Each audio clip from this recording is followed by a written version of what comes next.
الرحمن الرحیم قرآن مجید میں سورہ توحید یعنی سورہ اخلاص بھی کہتے ہیں، سورہ توحید بھی کہتے ہیں، سورہ قل هو اللہ احد۔ اس سورت کی بڑی فضیلت ہے۔ اگر آپ اس کی ایک دفعہ تلاوت کرتے ہیں تو 1/3 قرآن مجید کے برابر ثواب ملتا ہے، اور اگر 2/2 اور اگر 3 تو پورا قرآن مجید۔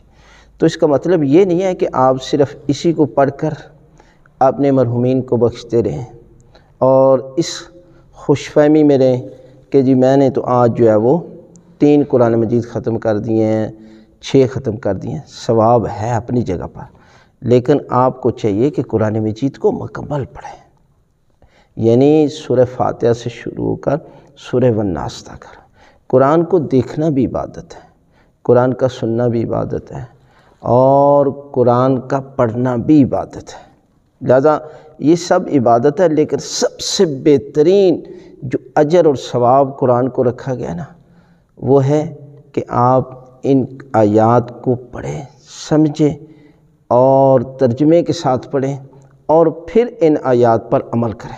مثلا قرآن مجید میں نماز کی آیات ہے تو نماز خود پڑھیں، روزے کا ہے تو روزہ رکھیں، زکوٰۃ کا ہے تو زکوٰۃ ادا کریں، اور خمس کا ہے تو خمس واجب ادا کریں، والدین کے بارے میں تو والدین کی خدمت کریں۔